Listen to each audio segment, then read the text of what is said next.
Esse vídeo é a apresentação da disciplina de Projeto Integrador 1 da Univesp Polo de Macatuba, curso Engenharia da Computação, turma de 2020.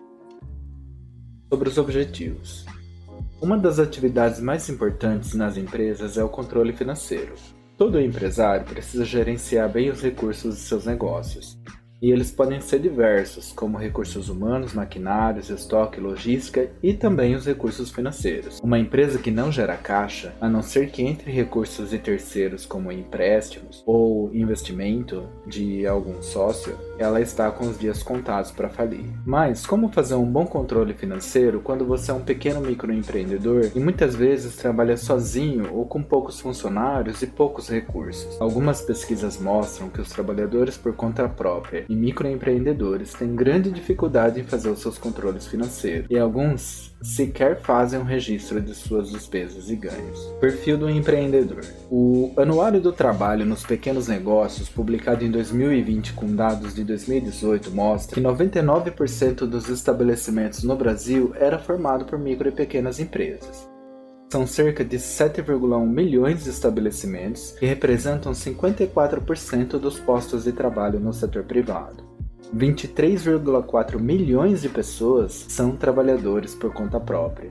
E no estado de São Paulo, 27,4% do total de ocupados eram empreendedores, sejam donos de empresa ou trabalhador por conta própria. Segundo a pesquisa Perfil do Mês do MEI de 2015, 70% declararam ter dificuldades em seus negócios. E a mesma pesquisa feita em 2019 mostra que 54% daqueles que eram microempreendedor individual ativos tinham necessidade de capacitação em controles financeiros. Mas como o empreendedor interage com as tecnologias?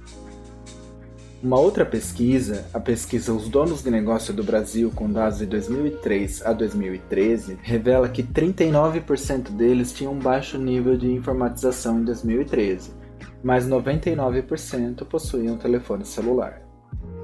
A pesquisa PNAD do IBGE mostra que 78,3% da população já usa a internet no Brasil, e o dispositivo mais usado para o acesso à internet por 98% delas era o celular.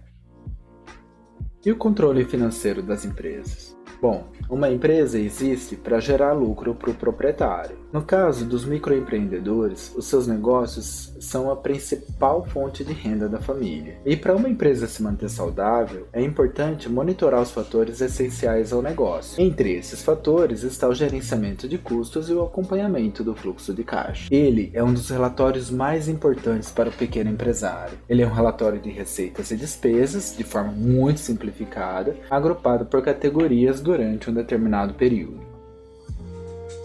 Sobre a pesquisa.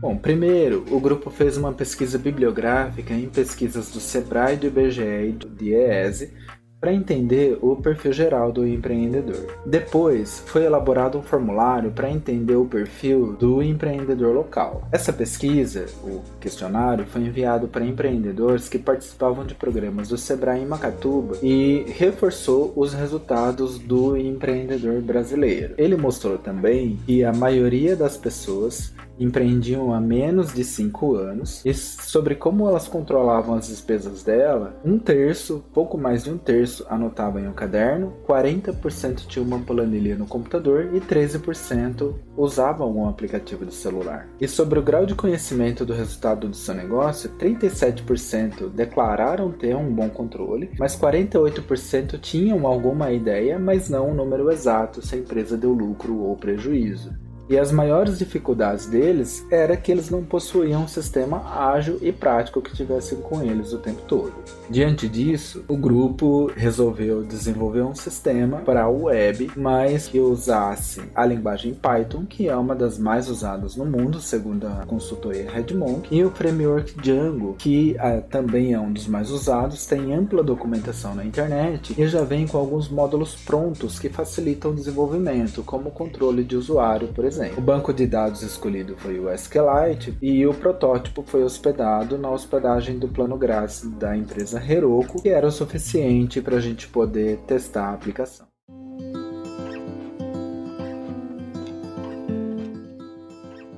Bom, agora a gente vai mostrar o funcionamento do protótipo e como ele ficou. No caso, o empreendedor vai precisar entrar com um usuário e uma senha. Se ele já tiver um usuário e senha cadastrado, é só digitar aqui o usuário e a senha. Caso não, ele se cadastra. A gente já criou um usuário e uma senha. É só digitar o usuário e a senha para poder entrar no protótipo. A tela inicial já mostra o fluxo de caixa e informa o período de 30 dias de qual foi a receita, a despesa e o saldo que tem em caixa.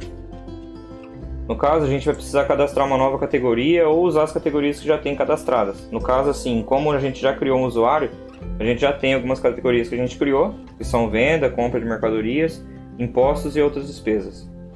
Vamos criar uma nova categoria, que no caso seria de energia elétrica, para a gente fazer um teste. Essa despesa a gente tem que pôr se ela é uma receita ou uma despesa. No caso, como sendo gasto, ela vai ser uma despesa. E é uma despesa variável, pois a energia elétrica varia de acordo com o mês e do uso. A gente já salvou essa categoria e ela já apareceu aqui, energia elétrica como uma despesa variável. Esse movimento a gente vai pôr o quanto que essa energia elétrica vai estar impactando na despesa da gente. Como a gente já criou a categoria de energia elétrica, a gente tem que pôr aqui o movimento e quem que foi o fornecedor ou o cliente dessa categoria. No caso, como foi uma despesa, vai ser fornecedor. O fornecedor, no caso de energia, a gente coloca como se fosse CPFL, por exemplo.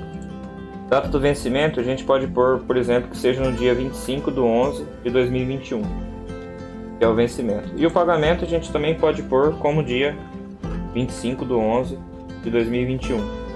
E qual que foi o valor dessa conta, supondo que essa conta seja de R$50. Na descrição, a gente pode pôr pagamento de conta de energia. Então aqui já está lançado o movimento e a gente pode pôr a categoria. Qual que foi essa categoria? Se foi uma venda, compra de mercadorias, energia elétrica, impostos ou outras despesas. Como a gente criou a categoria de energia elétrica, a gente seleciona essa categoria e salva ela.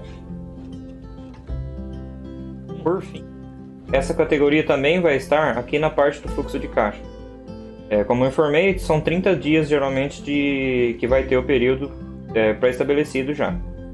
E aqui a gente tem a receita que a gente teve, que foi no total de R$1.000, as despesas, que são de 550, e nós, no caso, o saldo, né, de R$450. E aqui já mostra todas as porcentagens e separado por cor, qual que foi a questão de receitas e de despesas que a gente teve. Como teve alguma despesa que foi para o dia 30, a gente pode alterar aqui e a gente vê que acrescentou mais uma despesa aqui de energia elétrica e teve mais uma despesa de compra de mercadorias, que teve esse aumento. Só que, por exemplo, se eu quiser alterar aqui qual despesa que eu tive do dia 17, do dia 29 de outubro até o dia 17 de novembro, a gente pode ver que ele gerou só as despesas nesse período. Outra coisa também que dá para a gente alterar é a data de início do período. A gente pode selecionar, por exemplo, o mês de novembro, dando início, por exemplo, no dia 16 de novembro e finalizando no dia 30 de novembro. Quais seriam as despesas e receitas nesse período.